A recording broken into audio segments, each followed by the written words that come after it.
Enquanto duvido que eu duvido, disso eu não posso duvidar. E a razão é e só pode ser escrava das paixões.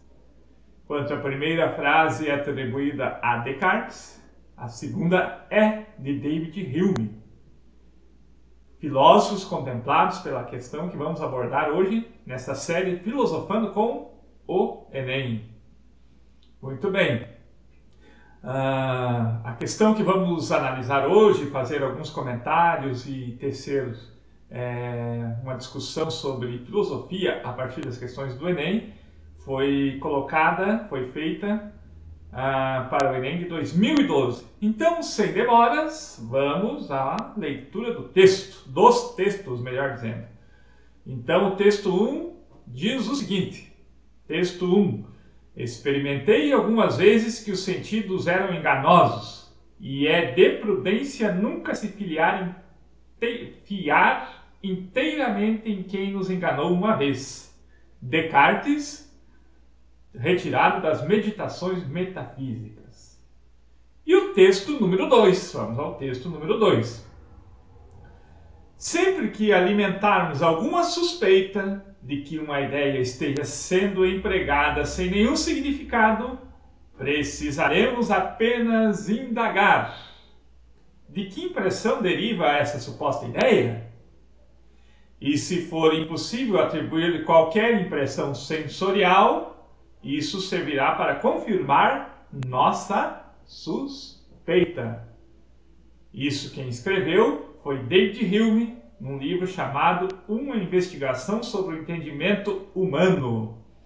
Muito bem, vamos então ao contexto desses pensamentos, desses dois fragmentos de textos clássicos da filosofia moderna, para depois termos condições de responder bem a questão e entendermos por que estes dois pensadores, esses dois grandes filósofos da Idade Moderna, propuseram questões desse tipo. Começando pelo René Descartes. René Descartes, filósofo francês, nasceu no século XVI, 1595, e morreu em 1650, portanto viveu 55 anos. E o texto retirado é das Meditações Metafísicas, um livro que Descartes escreveu em 1639. Eu comecei esse vídeo com uma frase que Descartes nunca escreveu, mas que condensa a filosofia cartesiana. Enquanto duvido que eu duvido, disso eu não posso duvidar. Ora, vejam bem, Descartes, nesse pequeno fragmento, ele está duvidando do quê? Exatamente dos sentidos. E por que ele duvida dos sentidos? Porque ele tem uma questão gnosiológica. Professor, que palavrão é esse? Gnosiológica, né?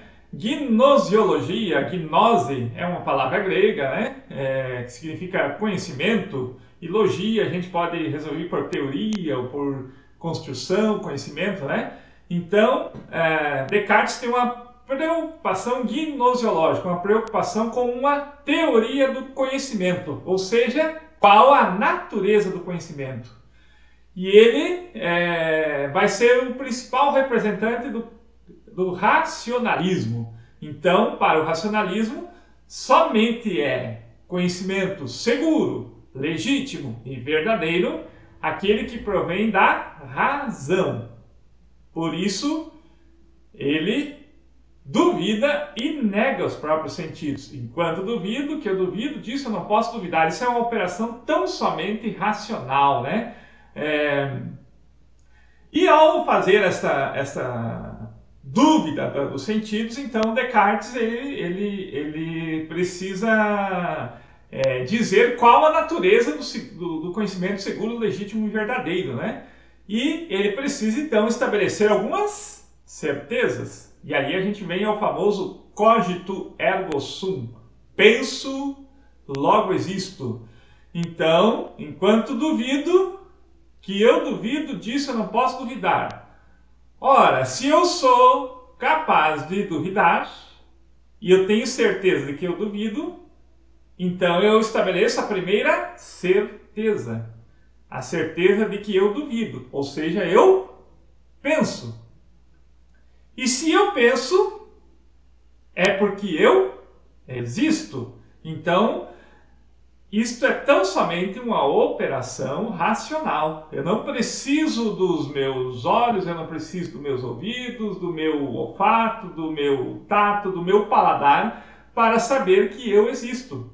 Esta premissa, ela é tão somente uma premissa da ordem das razões. Então, enquanto duvido, que eu duvido disso, eu não posso duvidar, estabelece uma certeza da dúvida, e ao estabelecer a certeza da dúvida, eu estabeleço que eu sou capaz de duvidar.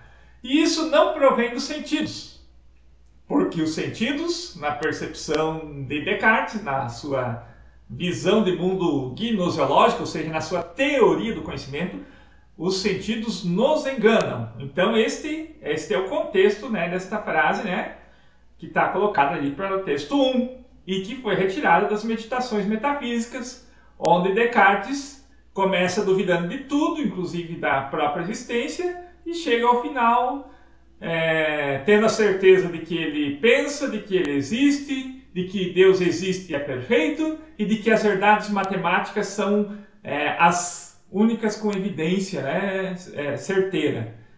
Então, um bom livro para a gente ler. Não é o nome Meditações Metafísicas, não significa que nós vamos virar um monge hindu, não. Nós vamos nos apropriar de uma filosofia de primeira grandeza, né, que é a filosofia cartesiana. E o texto 2, lembra que eu disse no começo deste vídeo, a razão só pode ser escrava das paixões, David Hume, né? David Hume, que é um representante de uma... Eu diria, e há muitos outros que dizem, que Hume não é um empirista. Ele é muito mais radical que um empirista, ele é um cético. Ou seja, enquanto Descartes constrói certezas para conhecimento, David Hume ele permanece na dúvida cética, aquela que não permite nenhum tipo de construção de conhecimento seguro, legítimo e verdadeiro. Mas ele tem uma perspectiva de que as impressões são a única possibilidade de você constituir um conhecimento. As impressões. O problema é que as impressões elas dão origem às ideias. Dão origem às ideias que invadem a nossa mente.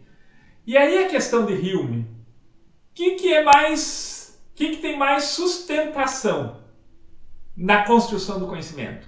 É uma ideia ou é uma impressão dos sentidos? E Hume vai tomar posição. Hume vai dizer: a melhor das ideias, a mais fantásticas das ideias, sempre vai ser inferior, menor que a mais idiota das impressões dos sentidos. Portanto, é aquilo que ele diz ali, a razão só pode ser escrava das paixões. Então, ideias da razão, ideias da mente, sempre vão ter menor valor na construção do conhecimento a partir da filosofia cética de David Hume, né? Então ele vai dizer assim, sempre que alimentarmos alguma suspeita de que alguma ideia esteja sendo empregada sem nenhum significado, precisaremos apenas indagar de que impressão deriva essa suposta ideia. Então, David Hume vai dizer a natureza do conhecimento, se é que ela é possível, ela está somente na impressão, ou seja, lá no momento que a gente faz experiência no objeto do conhecimento.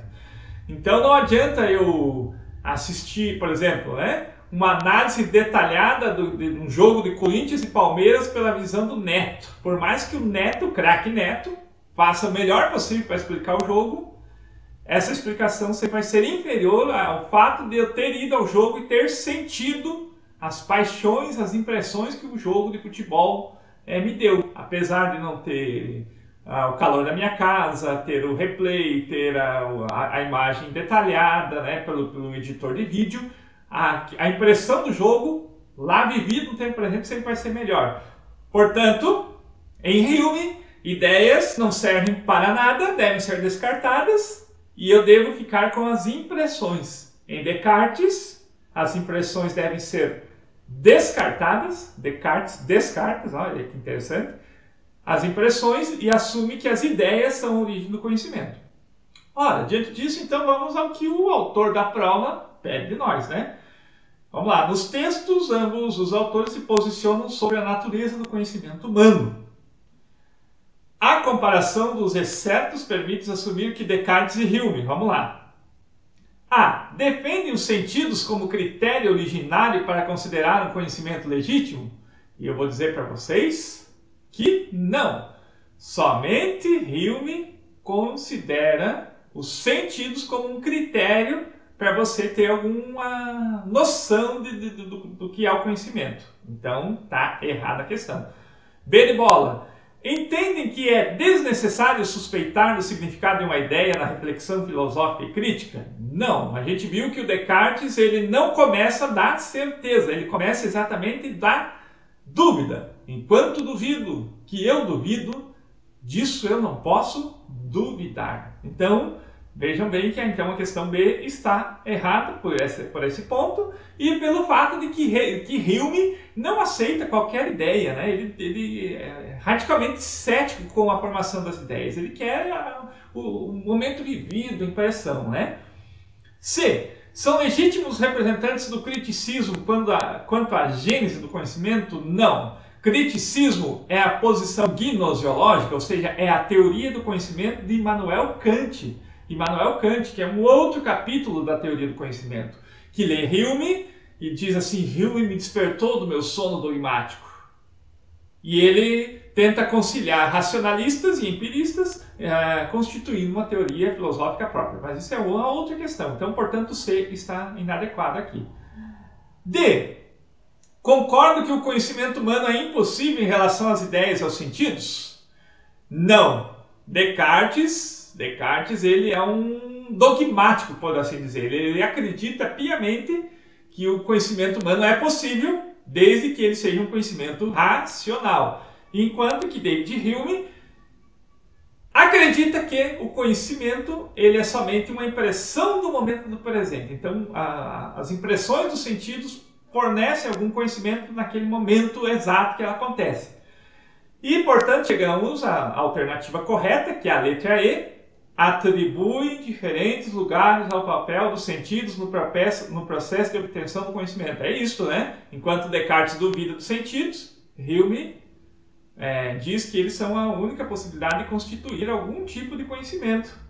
Então, letra E, atribui diferentes lugares ao papel dos sentidos no processo da obtenção do conhecimento. Muito bem, meus queridos. Paro por aqui. Deem like nesse vídeo se for o caso, deixe sua sugestão de questão, não precisa ser somente do Enem, traga uma questão de um vestibular, traga uma questão de um concurso público, sugira, compartilhe com seus amigos, seus colegas e se for o caso eu posso fazer um vídeo sobre sua questão. Abraço, até mais, se cuide!